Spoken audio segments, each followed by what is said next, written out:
Hey guys, it's Poens and welcome to a brand new episode of my Stoke City career mode in FIFA 20, and today we have episode 10 for you guys. And in this episode we'll be going through the rest of January and February, playing against games of Crystal Palace, Watford, Manchester City, Bournemouth, Chelsea, Spurs and Brighton. And the Spurs and Brighton will be the live-com games as well.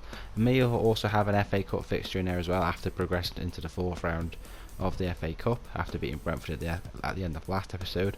We currently look at the table. Manchester United is still leading the way at 1 point over their rivals Man City on 56 points. Spurs again still remain undefeated with 0 losses on 53 points, and third as Liverpool remain in that last Champions League spot. We're in 6th, still holding strong as well after 21 games, at 1 point above Arsenal. Going down to the relegation zones is Leeds, Fulham and Crystal Palace still in those relegation battles, still fighting to get out of the relegation zone this season. We start off though with a trip to South London as we go to Selhurst Park to play against Crystal Palace, who are one of those teams that are in that relegation dogfight, and we needed to show why we are so much better than them.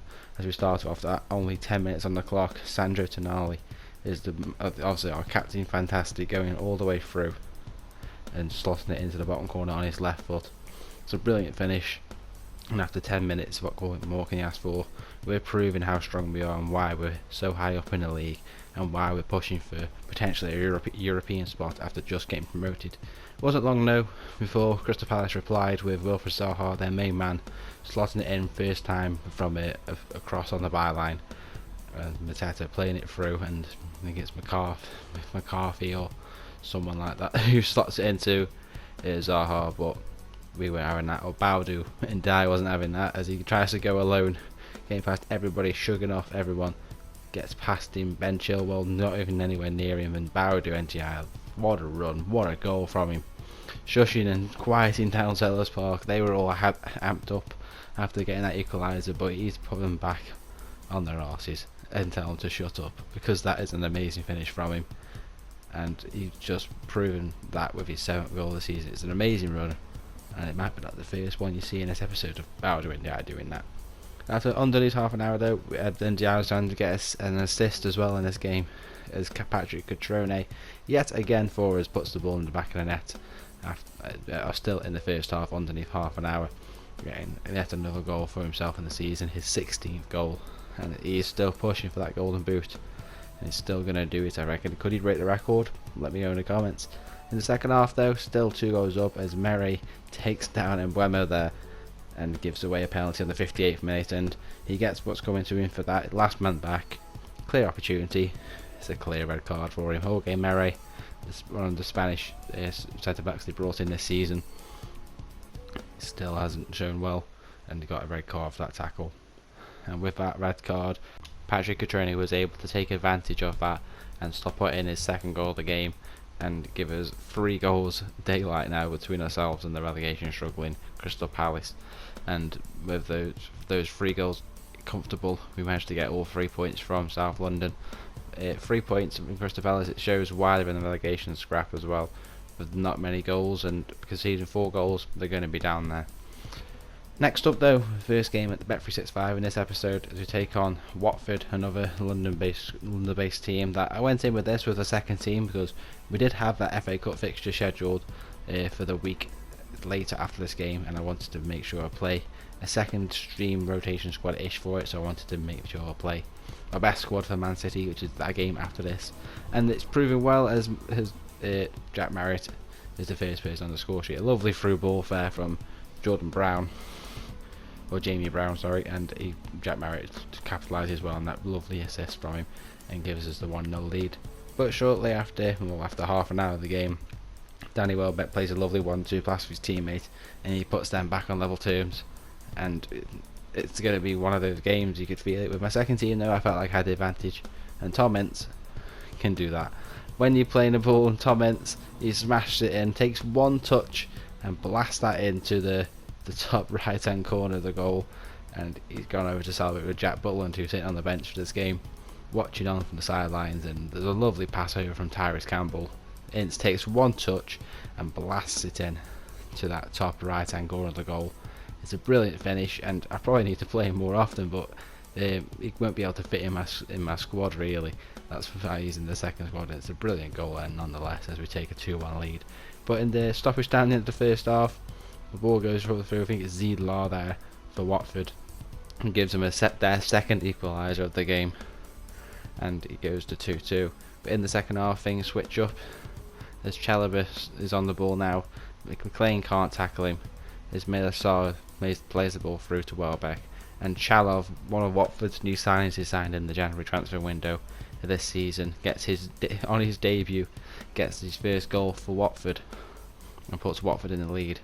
And then we need to push on with 2 substitutions, bringing on my first teammates Barco and Tonali to freshen things up. And in the 82nd minute, Tyrese Campbell and Izuko Barco link up well.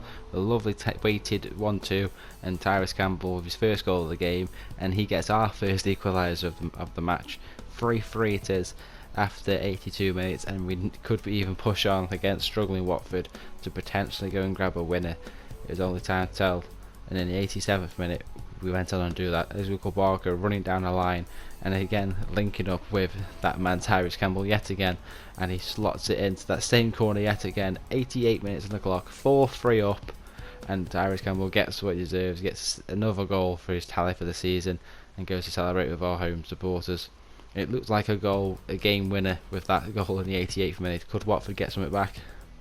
Well, yes they could. It's Milasar running through, Martin's in, he's sliding in, trips the ball in, and James Chester, I'm trying to clear the ball with him, get it away from that man in the box, Chalov, but he brings him down instead, and the referee awards a penalty in the 94th minute of 3 minutes added on, and Chalov, on his debut for Watford, has a chance to rescue a point for them in the very, very late stages of the game, up against my second string goalkeeper Marcus, and all he has to do is put the ball in the net and Watford get a point from this game. He steps up, and even I couldn't save that. He took that into the corner so well, the keeper couldn't get down quick enough to save it, and that goal does give Watford a point. It was a lovely tucked finish, couldn't do anything about it, even the best keeper wouldn't be able to save that, and that is how the game ends. A 4-4 draw against struggling Watford. It's an amazing game, to be honest with you, anyone from the neutral. Next up, James McLean has decided to left the club shortly after that match. It was his last game for the club. He did move on to FC Basel as they were interested in his services, and I wanted to move him on whilst he had a little bit of value left in him, so I decided to sell him on.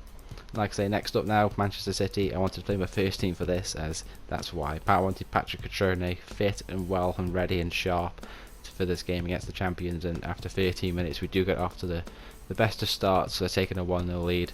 But we weren't done. 25 minutes on the clock, 2 lovely first time passes and a first time shot from our captain Fantastic. It's 2-0 up, and we get a lovely comfortable lead with 2 goals. And this is a game where we punished them early in the campaign at the Etihad, and I wanted to do it again here. I wanted to just get another 3 points, and against Man City, and Man United fans who will be jumping for joy of the fact that I'm beating them, because they go clear in the table with that as well. But we weren't done. 42 minutes on, that man Bowdu, that again proves why I'm not sold him. People are thinking I should sell him because he's 30 years old and he's going to be aging, but he's too good not to sell. Why would I sell him, as he gets our 3rd goal of the game for us and puts us 3-0 up. We're now into the second half, and we wanted more. Lovely balls playing through. Brian Mbeumo's there. Cutrone's in space, he takes it first time, off the post and in.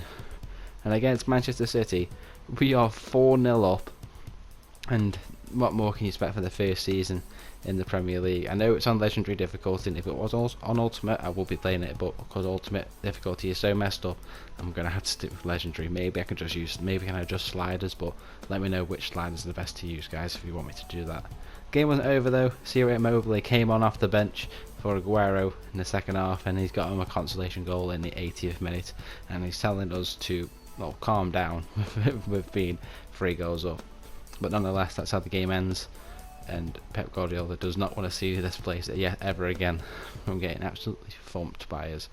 Stoke 4, Manchester City 1, and next up was an even harder task. This is why I wanted to use my first team for that last game, because the FA Cup against Arsenal, I know it was against Arsenal, one of our rivals, but I wasn't really too interested in the FA Cup, so I put a mixed match squad out there, and it didn't really work in this game as Arsenal take the lead there. Gabriel Martinelli, who came on off the bench only like 2 minutes prior to this, has actually put Arsenal in the lead by 1-0, and they are going to go on to do great things in the Emirates FA Cup at the Emirates Stadium against Marcus. It was a lovely finish, and they do take the lead, and only shortly after that Tonali lost his rag a bit with the Arsenal players and went sliding in, and I think you guys know what's coming. He went sliding in, and the referee shows the red card to Tonali, and we'll be missing him for the next game, and we only got 10 men for this. There's not what you need against a strong Arsenal side, which in the 91st minute Martinelli plays it to Kieran Tierney on the line and plays it square across to Granit Xhaka, and on the 91st minute doubles Arsenal's lead and puts them through into the 5th round of the FA Cup, and also dumps us out of the FA Cup as well. We didn't manage to make it that far in the Carabao Cup, or quarter-finals in the Carabao Cup, but the 4th round of the FA Cup I hope to do better, but I'd rather focus on the league than the cup, since we are pushing for Europe in the league as well. I'd rather get that done instead of the cup, and with that we do have our exit from the FA Cup, a 2-0 defeat to Arsenal against our rivals. They got the bragging rights for the time being. Next up is the Vitality Stadium back in Premier League action, as that is all that's left in this series now, is just Premier League football, and Bournemouth was our next trip. And Bournemouth were struggling as well in the league. They were down that bottom half of the table against relegation, but they were the team to get the lead in this game after 14.5 minutes. Dominic Solanke, of all people, gives Bournemouth the lead and gets Eddie Howe's side in front, and it looked like they could hold on for this lead, because throughout this entire match they were a very, very dominant threat in defence, and they could not get the ball off them for the majority of the game. And that finish from Solanke was brilliant and puts the ball past Butland with ease. And like I say, they were holding on for such a long time. It took till the 71st minute until we managed to create something. Tyler Adams to start with, playing the ball to Bowder Ndiaye and trying to run at the defence. Francis trying to hold him up, but Catroni sees the last man too far back and slides through just in time. He's one-on-one with Boric, and Artur Boric couldn't keep that out. Catroni gets another goal for his tally for the season, 73 minutes in, and goes to celebrate with the substitutes. It's a lovely time run from him. He took his time and he put it into that far corner against Artur Boric, and we were back on level terms. And after that, Butland and Bournemouth opened up their defences, and we managed to sneak through another time with Barco linking up and getting another assist, but Peter Etebo this time smashed it in, sliced it into that far corner, and goes to run and celebrate with myself, as we do take the lead from this game. It was undeservedly, we probably shouldn't have won it, but we did go on to win this game as we get another goal. Barker, the map man, yet again running at the defence, trying to fight against Simpson, plays it in, and Etebo this time there yet again, and he follows that in first time off the post, slicing it in. I think that's his trademark, to slice it into that corner, and he's done so brilliantly there, and he's given us a 2-goal cushion. And Eddie Howe's wondering what on earth's gone wrong in this game, as he's let an easily 1-0 lead slip, and we do go on to win 3-1 in the end. Next up we have 2 departures, Tom Ince being one of them. He's off to KRC Genk, and we sold him for 3.25 million. And also Bruno Martins Indy has also left the club for Sporting Lisbon, and he's left for 5.4 million.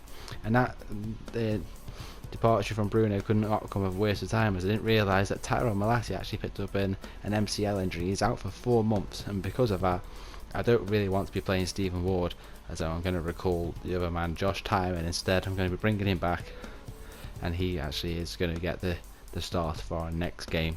The final post-con game in this episode is another London club, and yes, if you guessed it, it is Chelsea. And Chelsea were a team just above us, and we needed to get something from them if we're going to push on for that 5th spot, that automatic Europa League spot at the very minimum.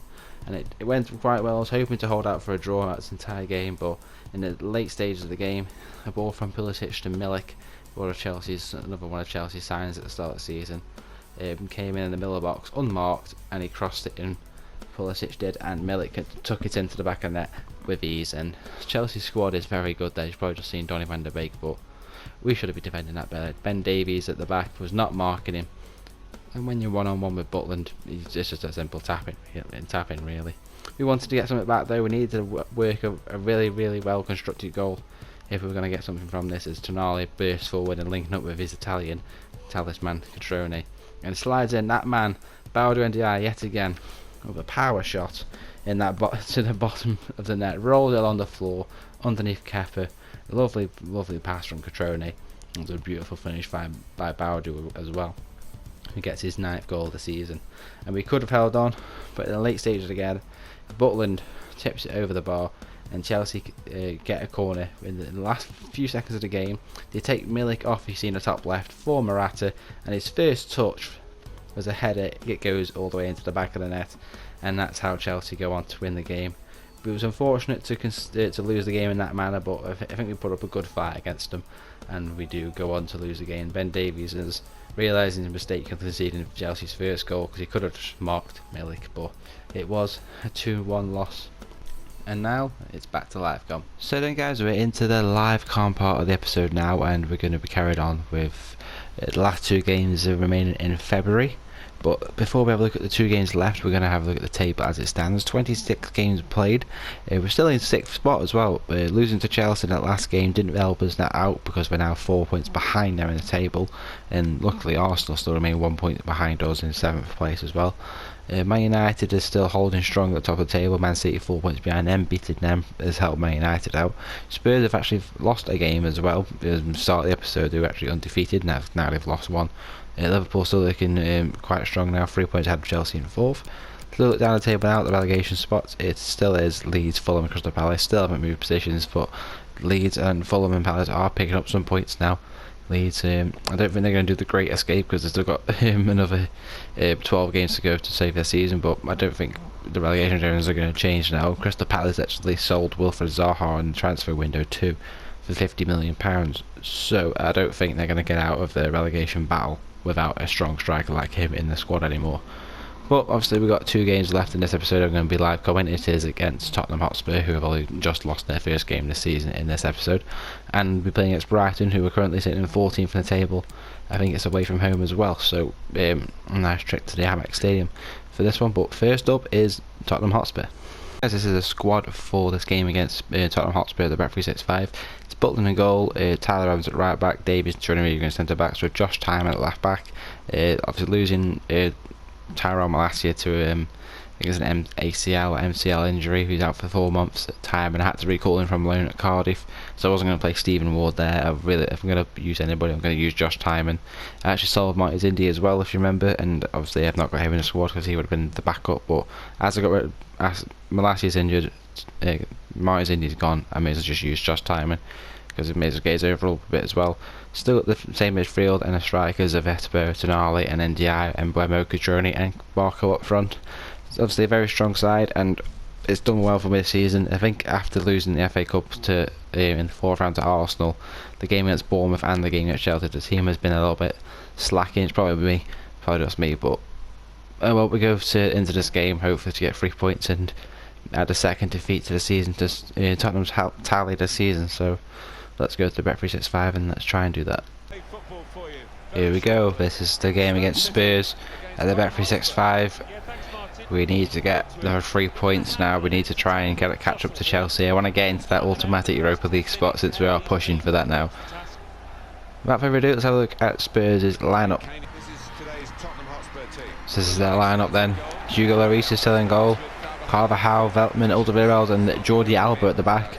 Ndidi in the back of them. Dombella, that's going to be a strong defence to get past. Eriksen and Heung-min Son are still on the side, as well as Harry Kane as well. Keylor Navas still is on the bench. Dele Alli is on the bench as well as Davinson Sanchez. Very strong squad. I only see why they've only lost 1 game all season, but we hope to make that 2 defeats this season as well for them. Without further ado, let's kick off. Up the Potters. Here we go. Davies. It's Tyler Adams. Catrone's picked up the ball, knocked around Alderweireld. Catrone's shot blocked by Veltman. We have a corner though. Swung in, headed. Oh, it's a good header, and there's another good save from Lloris as well. It was a great header. I didn't think I'd get on the end of that. Corners aren't my best technique. There's a header off. I think it was Davies who got the header on that. Then I was going in top corner if it wasn't for Lloris's save. Let's get another one in. Davies is there again. Not done it well this time. It's out to Tonali though. Rodriguez picked the ball off his feet, and now Heung-min Son's picked the ball off him. Just timing. He's doing well. He is getting up the pitch too much though, for my liking, but he's not conceded a goal yet. Etebo, he's played through here. Etebo have a shot. Oh, he's finessed it low. It was going in bottom corner. Well, I hoped he would have done. It did go the other side of the post instead. Close from Etebo. Timing. Heung-min Son holding up well. Gives it to Ericsson. Balde's shot. Ooh, went wide, but that was threatening though. Went to 2 minutes of stoppage time though. Another header by Rodriguez. Goes a little bit forward up the pitch. Ericsson, and it's a tackle, and as we get a free kick. Last chance, it says. The short option's been cut out there. Ball played in the box. Bowdu, take a shot. It's in the back of the net, but he is offside apparently. I just played the pass forward to see who would receive it, and Bowdu was the one that did, and yeah, he's clearly offside. Oh, we're about to blow the whistle now. Lloris up the pitch. We headed it forward, but it's fell to end on belly. And there is half time. It has been a quite even game. Possession's even. We've had a few shots, but they've been saved well by Lloris, who's been doing well for Spurs in goal. But it is even at half time. It's 0-0. Just timing, doing well. Trying to play it forward, didn't work out. Ericsson's in space. He tries to swivel and volley it. But I see the space on the other side though. Can we get going with this? We can't. That would have been a good counter-attack on that right hand side if we could just send someone away. Butland didn't come out quick enough, and Ericsson almost punished him there from that shot. Played it in. Butland was coming out quick to put him off, but it's close from going in as well.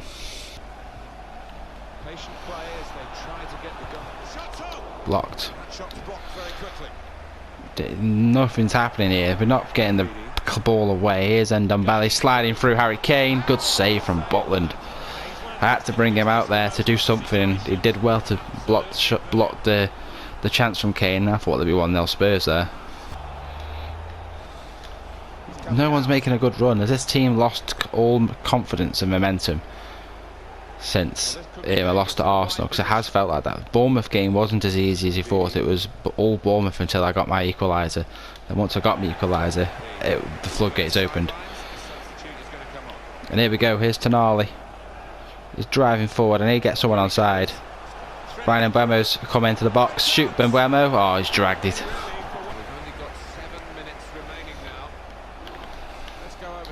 Dragged back. Etebo is coming in behind. Peter Etebo, please. Oh, he's hit the post. This game is against me. Carvajal. That's well done from time, and he came up the pitch at a perfect time there. Now we can go. Please, someone. Tonali. Tonali in the corner. He's done it. Tonali in the last seconds of the game. Stoppage time. Tonali has put us in the lead. This game has been so end to end, so close to draw. As team press, Timon picks the ball up. Etebo receives it, gives it to Tonali in the box. It's a poor shot, but it's gone over the line and into the back of the net, and who cares? Looks like Spurs might get their second defeat of the season after all. Sandro Tonali gives us the lead, 1-0. His 8th goal of the season. Captain fantastic. And we've got 2 minutes at the most to hold on now. Let's just, there we go. We didn't even have to do anything else. Tottenham couldn't do anything. A 1-0 victory right at the end. And we've done it, a 1-0. The game was probably deserved of a 1-0 as well. We was the more threatening side. Spurs were making some good opportunities, pushing into the box, but they couldn't find any really good shots, or couldn't even break through our defence really. Butland's save from Kane shot was the best they probably had in the match. We've had plenty of opportunities, and Dia's chance in the second half was probably one of the best ones before that goal from Tonali. We've done it well. Stoke 1, Spurs 0. Good win. I've just got a couple of questions about Let's do our post-match interview then. In a very tight match right to the end, your team managed to score the win in the last minutes of the match. Luck was on your side, don't you think? Nah, it wasn't. Luck had nothing to do with it. We were clearly a better team. We had great chances throughout the game and we won the match. Luck had nothing to do with it. We were unlucky for not scoring earlier. Yeah, we had so many chances. We should have scored a lot earlier than that. You won today, but barely. You played your result, of course. Yeah, beating Spurs is brilliant, and pleased we won. Wasn't the best performance, but we found the decisive goal and turned the match around. Overall, I'm content with our performance and the result. Congratulations, you managed to defeat Tottenham Hotspur this time. What do you think of this match? Very tight game. Nobody should ever doubt us again. If people doubt the lads again, they should remember this match. Thanks, well played. Very true. We did lose to Spurs last time, but we managed to get it done. So let's have a look at what happens to the table. Looks like nothing so far because Chelsea have yet to play their game. Arsenal have played their game and won against, I think it was Newcastle. I think they played, wanted. Where is it? Yep, they played Newcastle and they did indeed win. So we're just waiting for the other games to come through. There is some Sunday games to be played, so we're going to do a quick training session, and this is the training session I've got. I've only thing I've changed is Harry Souter has come out for Josh Time, and since he is my starting left back now, I need to train him up and just increase his pace really, because he's only got like 69-70 sprint speed in total, so he needs to go up. Ollie Phillips does go up though to a 65 rating. He's a great CDM for me. He's played well. He played in the Watford game and he's been really strong for me. Let's advance to the next fixture then and see what happens for the table. Found all the kind of Italy, fair enough, and a loan offer for Joseph Bursak, one of our other backup goalkeepers, one of many goalkeepers I have. So I'll agree to that loan and see if he goes. But yeah, Chelsea actually lost their game. Wow, that's a big result I think for Newcastle. Newcastle have beaten Chelsea for me, done me a great favour. Let's have a look at that result then. Oh, it wasn't Newcastle. Chelsea lost to Man United. Okay, I thought Newcastle played Arsenal, that's why. So Man United have done me a favour. Thank you, Man United. I beat Man City for you, and now you've done me a favour by beating Chelsea for me. So that has helped me out. Chelsea are now back in touch of 1 point from me, and obviously Arsenal are 1 point behind me. So it is tight. 5th to 7th really gives you Europa League, doesn't it? So not doing bad so far. But next up is Brighton. Right, that is the team I'm going to be using for this game against Brighton at the Amex Stadium. Same as always, Tyman's there at left back again. The same team as used last time, same team we're going to be using for the rest of the season. Since there's no cup games, there's no really need to use a second team anymore, which is this one, for any of you guys who don't recognise it. Obviously I won't be needing to use that one anymore because I've got no cup competition, so first team it is. We're just going to go straight into this and hope for another 3 points against struggling Brighton. So then guys, here we are then on the south coast, and a very rainy day at the Amex Stadium. Brighton are struggling in the league, but without further ado, let's have a look at the lineup they will be using for this game. Right then, this is Brighton's lineup. Christian Walton in goal is a bit different. 5 at the back: Bruno, Matt Clark, Bernardo, Balucha, Tau, Neil Maupay still there, and Trossard is still there as well. Matt Ryan's on the bench, Lewis Dunk on the bench, and Done. They're all the names to know. But let's go and see if we get 3 points off these up the Potters. Let's go. Santa Maria. And Crystal Palace in the lead in the game, and Maupay's found a way through. Maupay's put it in the net, but he is offside. And it's offside against the assister, Tau. 15 minutes in. He's offside there, then the ball's played in. And luckily the referee flagged. As it's still 0-0, and Brighton would have had an unexpected lead there. Even I wouldn't have expected him to get a lead. Is Bowdu. Catrone. He's got to get around his man. Barco's in. Barco, it's 1-0. Ezekiel Barco gets a rare goal for me. He hasn't got many goals this season for me. But 18 minutes into this one, we are 1-0 up. I love the drag back from Cutrone, and after a second drag back I saw him through, and it's just a simple first time finesse from Barco. And he's finessed it well into that bottom corner past the goalkeeper, and we do lead by a goal to nil.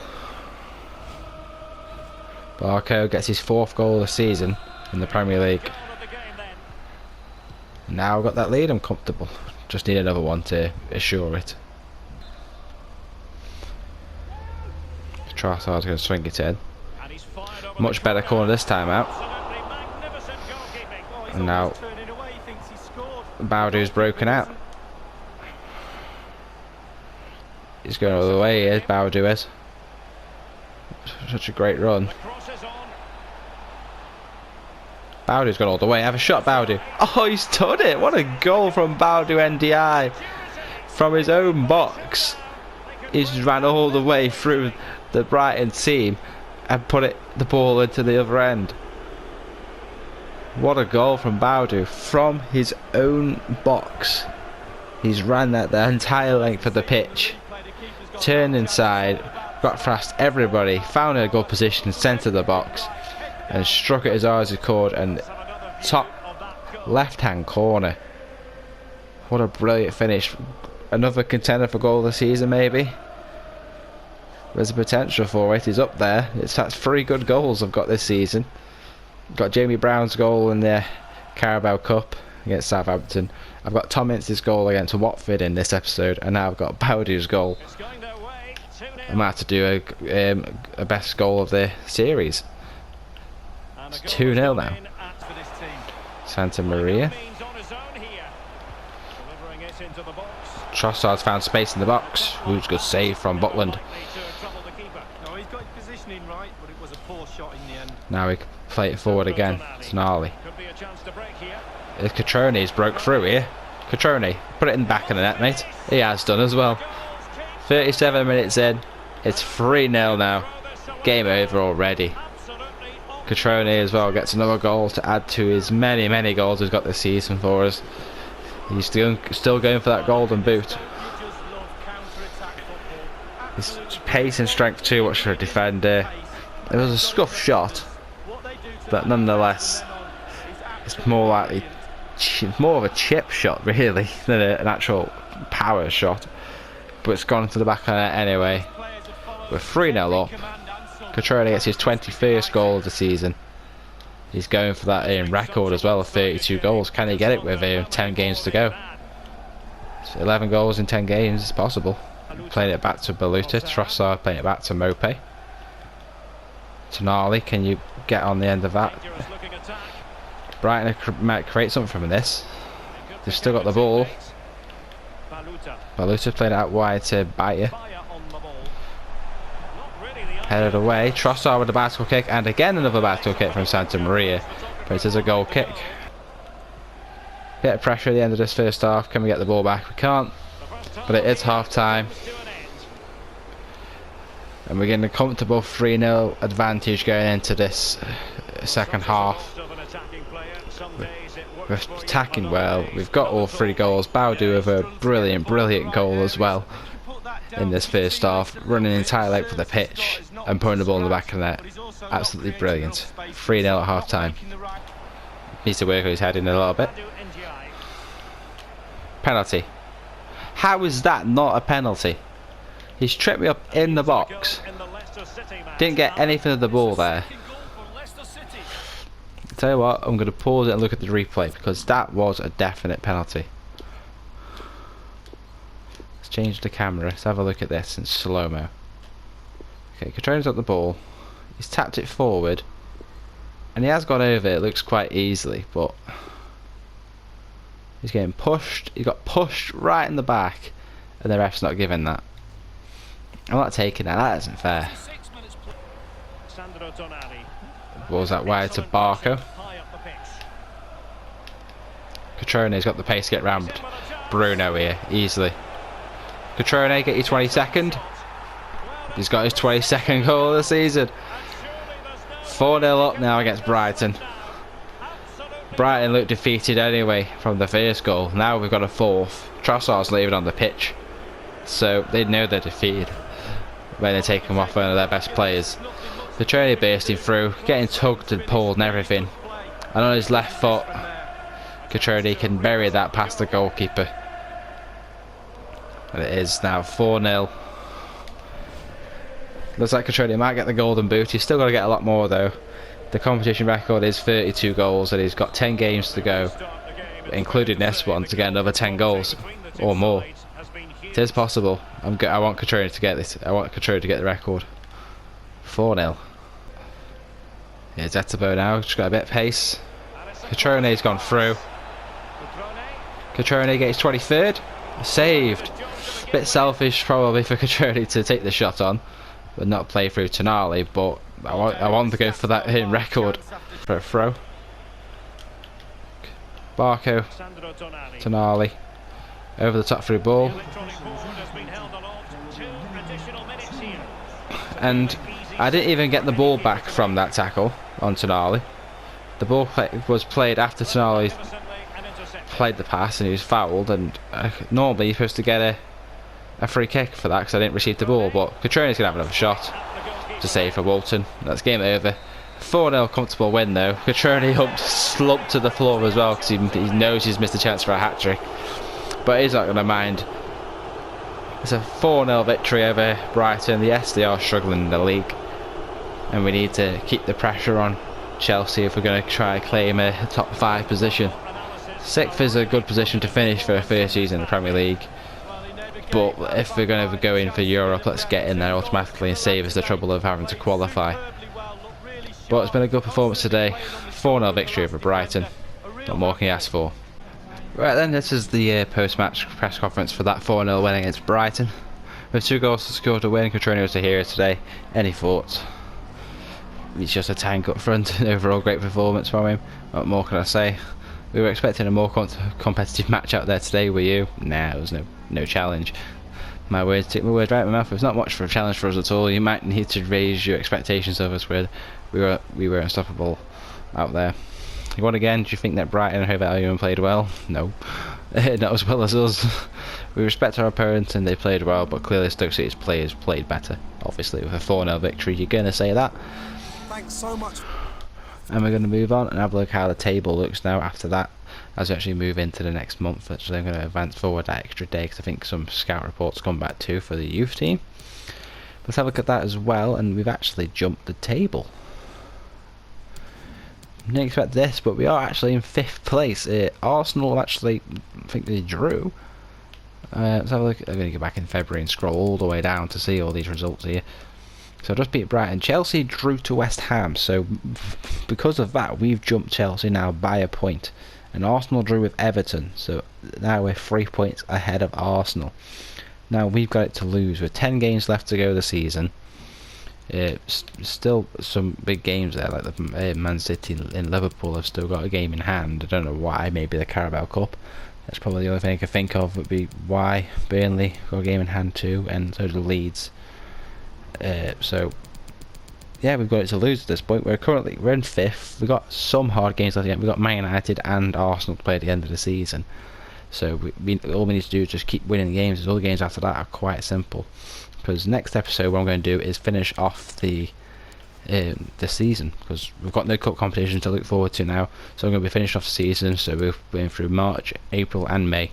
These last 10 games, put them all in one episode for you guys, and we will get it out of the way. So we have Burnley at home, Liverpool away, then Everton away. So we may as well stay in the Merseyside for the whole week with those 2 games.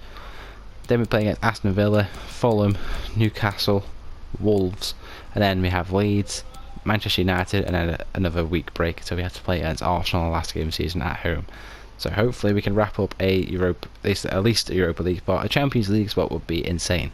So I've never played Champions League on this game. By the time I get to the Premier League, of any of my other careers, I get bored and want to start again, like by putting Stoke in League 2 and another career save. So Champions League would be insane, but we've got a 4-point gap on Liverpool to catch up with first, and we do have to play them, so that might help.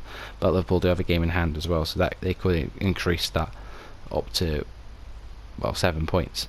But I look down at the other end of the table, so I did just scroll down, but I just aren't talking about it. Leeds and Fulham are still in relegation soon. At the expense of Bournemouth, though, as Palace have jumped out, as I was saying in that game.